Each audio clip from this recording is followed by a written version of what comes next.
मस्त कुरकुरीत पातळ पोह्यांचा चिवडा दिसायलाही किती छान दिसतोय आहे आणि तो करायला पण तितकाच सोपा आहे बरं का. रेसिपी खूप सोपी आहे. चला तर मग बनवूया चटकदार कुरकुरीत पातळ पोह्यांचा चिवडा. मिरची छान मंद आचेवर कुरकुरीत होईपर्यंत तळून घ्यायची आहे आपल्याला. त्यासाठी मी इथे तेल तापत ठेवलेले आहे, त्यामध्ये मिरची टाकलेली आहे. आता हा चिवडा करताना सर्वात महत्त्वाची टीप, सर्व पदार्थ इथे मंद आचेवर कुरकुरीत होईपर्यंत तळायचे, म्हणजे त्यातील ओलसरपणा हा निघून जातो आणि आपला चिवडा हा मऊ पडत नाही. आता इथं मिरची माझी खूप छान कुरकुरीत अशी भाजून घेतलेली आहे. त्यामध्ये आपण 1 टीस्पून हळद टाकली आहे. पातळ पोहे इथे आपण लगेच टाकायचे आहेत. आता ही तिथे दुसरी टीप, पोहा पण लगेच टाकल्यानंतर हा चमच्याने लगेच उलथापालथ करायचा आहे. त्यामुळे तेल एकाच ठिकाणी न लागता सगळ्या बाजूनी हे तेल पोह्यांना लागतं. आता इथे गॅस थोडा कमी करून पोहे आपल्याला मंद आचेवर छान कुरकुरीत भाजायचे आहे, अगदी 2-3 मिनिट. त्यामुळे आपले पोहे छान भाजले जातात. गॅस जास्त मोठा करायचा नाही, अगदी मंद आचेवरच आपल्याला हे पोहे भाजायचे आहेत. आता आपले हे पोहे छान कुरकुरीत भाजले गेले आहे, बघू शकता तुम्ही. आता हे आपण काढून घेऊया. आता सुकं खोबरंसुद्धा तळून घेऊया. सुकं खोबरं पातळ कापले की ते लगेचच तळलं जातं, त्यामुळे गॅस मोठा करायचा नाही. अगदी तांबूस रंग येईपर्यंत कुरकुरीत छान तळायचा. आता त्यामध्ये थोडीशी हळद घालून पातळ पोहे घालूया. आता परत त्याच पद्धतीने आपले पातळ पोहे लगेचच उलथापालथ करायचे आहे. कढईमध्ये पोहे मावतील एवढेच घ्यायचे, त्यामुळे पोहे छान भाजल्या जातात.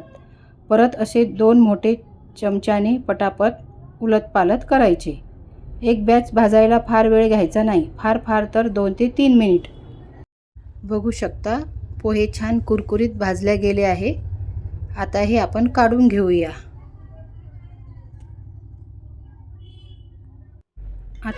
आता अशाच पद्धतीने आपल्याला शेंगदाणे सुद्धा अगदी कमी आचेवर मंद भाजायचे आहे.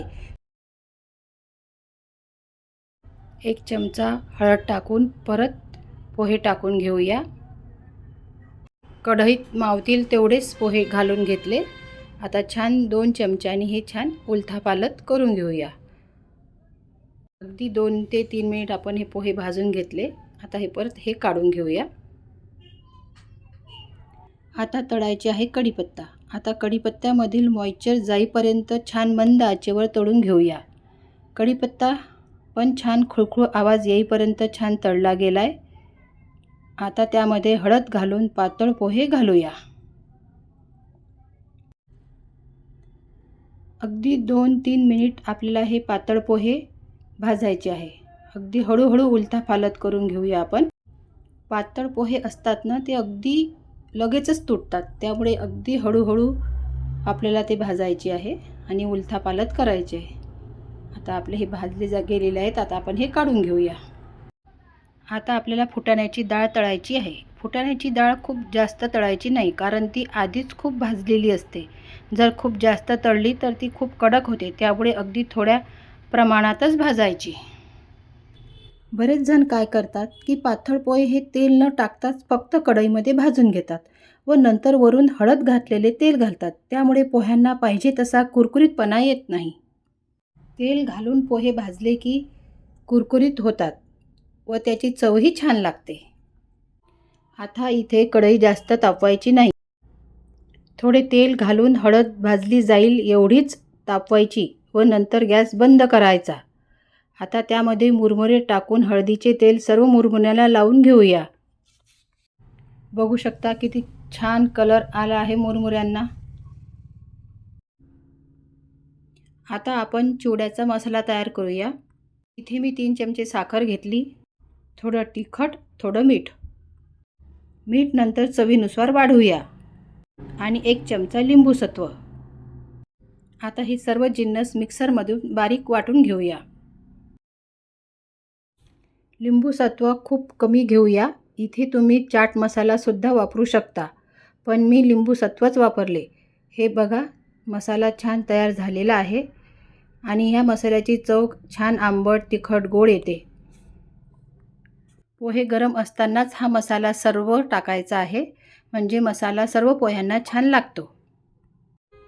छान एकजीव करून घेऊया. अगदी हलक्या हाताने आपल्याला सर्व मसाला एकजीव करायचा आहे, नाहीतर आपले पोहेंचे चुरा होऊ शकतो. हा किती छान कलर आलेला आहे. आता सर्वात शेवटी आपण त्यामध्ये हळद लावलेले मुरमुरे टाकू आणि हे सर्व मिक्स करून घेऊया. अगदी हलक्या हाताने मिक्स करायचे आहे ते. हळूहळू मिक्स करूया. बघा इथे छान आवाज येत आहे कुरकुरीत, म्हणजे आपला चिवडा खूप छान पद्धतीने कुरकुरीत झालेला आहे. मस्त असा कुरकुरीत पातळ पोह्यांचा चिवडा तयार झालेला आहे. दिसायला पण भारी आणि छान आंबट, तिखट, गोड, चटपटीत चिवडा तयार आहे. टेक्स्चर पण भारी, रंगही भारी. त्यामुळे व्हिडिओला लाईक करायला विसरू नका आणि तुम्हीसुद्धा ही रेसिपी करून बघा आणि कमेंट करून सांगा. त्यामुळे व्हिडिओ आवडला असेल तर लाईक, शेअर, सबस्क्राईब करायला विसरू नका. भेटूया नेक्स्ट व्हिडिओमध्ये. तोपर्यंत बाय.